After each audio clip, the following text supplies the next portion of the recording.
Attention on 232. This is the launch director performing the final poll for launch. Verify no constraints and go for launch. Program chief engineers have no constraints and are go for launch. I have no constraints and are go for launch. Weather has no constraints and weather is go for launch. You are looking at the world's most powerful rocket. Artemis I embodies the hard work of thousands across the world, determined to explore for the benefit of all. After years of testing and talking and testing some more, Artemis I finally carried the dreams and aspirations of the world back to the moon. I knew this would be an exciting mission. I mean, we haven't left low Earth orbit in over 50 years. Nobody on my team had done it. Most of them weren't even alive back when we did it last. It has been a culmination of many years of hard work. It certainly represents a lot of that design and effort that we have put in to build the first human spacecraft for NASA in over 50 years. It sent a message to the world that we have laid the foundation for a generational rocket. We are not just going to the moon, we're going to prove that we can live and work on the moon and establish an outpost on the moon for future distant exploration out to Mars and beyond. I'll never forget coming in the afternoon and everything is just working per the timeline. And you're starting to feel like, you know, today might be our day. Great news, no constraints to launch. You know, I'm sitting on the console at my station and things have been pretty quiet and, you know, you start to get this sense like this thing's gonna go this time. And here we go.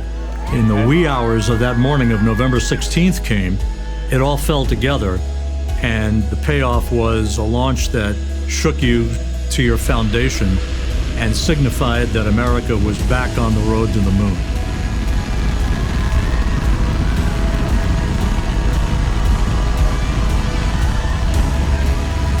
And when that vehicle lifted off the pad, the windows began to shake. And the building announces that that vehicle is flying. I was overwhelmed with joy and excitement, not just so much for me, but for the entire team, for the country. It was eye-watering. And I was tearing up. What an amazing accomplishment for this team. I'm still shaking a little bit. That never gets old. That is always one of the coolest things you'll ever see in your entire life.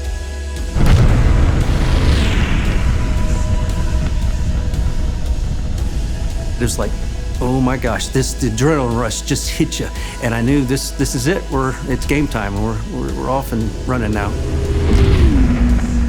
For the first time in 50 years, we were breaking out of low Earth orbit to head toward the moon.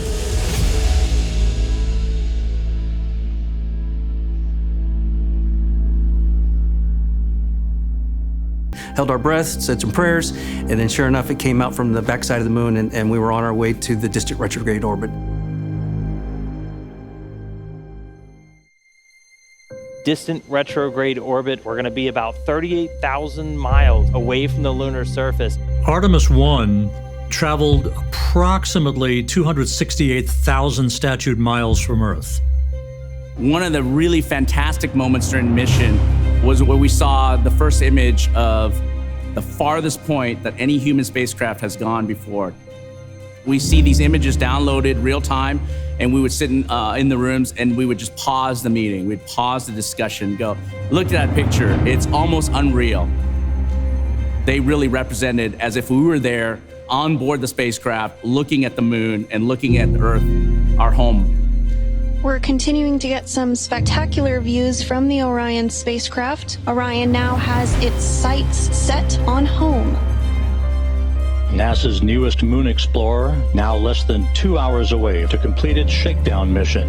When you hit the Earth's atmosphere, entry interface, we did what we call a skip entry, where Orion bored down into the atmosphere for a period of time, then it popped out, and then it skipped upwards of, it was thousands of miles. And if you don't come back into the atmosphere with accuracy, you will skip out of the Earth's orbit and not be able to return. And we did that intentionally because we wanted then to come back down and do a second heating cycle. We're coming back into the atmosphere, basically a double heating to really stress the heat shield. It's hard not to hold your breath when all of that's happening, because I'm thinking to myself, if this doesn't go well, what do I do? What do I have?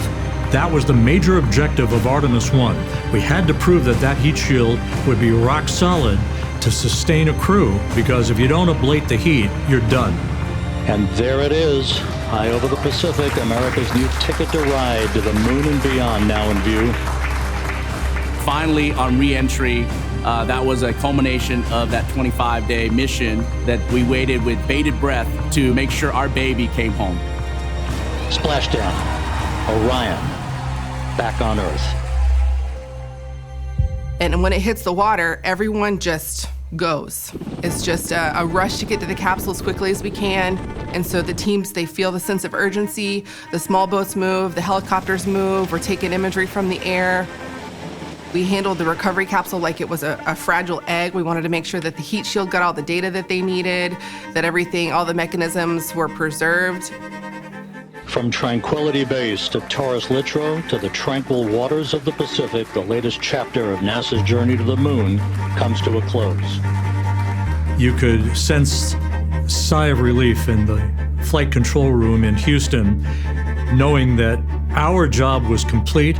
We had brought Orion home successfully and set the stage for grander things to come in the future. It was a testament to the hardware, but it was a testament to the teams, all of the teams that had a hand in bringing that hardware together. We learned so much about how this vehicle is going to operate, and we proved that it is ready to put humans on board. For Orion and for Artemis, this is just the starting point. Next thing is getting ready to fly the crew on Artemis II. Ladies and gentlemen, your Artemis II crew. So, waiting in the wings, Artemis II. And now, the humans are getting on board. Thank you to the NASA workforce. Thank you to our industry partners, everyone in Europe that's working for this. America has made a very deliberate choice over decades to curate a global team, and we are going to the moon together. We need to celebrate this moment in human history. It is the next step on the journey that gets humanity to Mars. Am I excited? Absolutely. Initial reaction to that news was just intensity. Finding out was a humbling experience for me. Shocking is the best word I can say. Disbelief, an immense sense of honor and responsibility. Putting the first 4 crew members on Orion is what I'm so excited about. I want to hear the stories about what it is like to live in the Orion spacecraft. We're going to test out the vehicle's ability to conduct rendezvous maneuvers, crew's ability to actually fly Orion manually, and most importantly, we're going to test the environmental control system.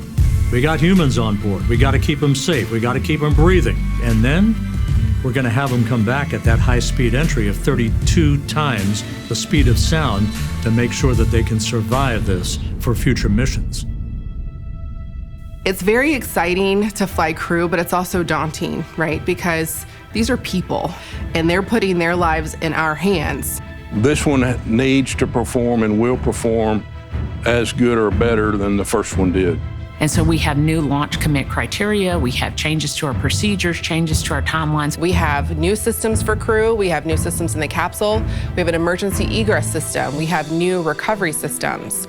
We want to make sure that we've gone through those time and time again so that when launch day rolls around, we're ready for anything that the hardware may throw at us. By building incrementally these capabilities, improving these capabilities that we have through the Artemis campaign, we will be able to live on the moon and be able to perform science that is very important for deep space exploration. I am ready for Artemis II. The SLS team is ready for Artemis II. We are ready for Artemis II. We are ready. We are ready. All right, I'm ready. Let's go.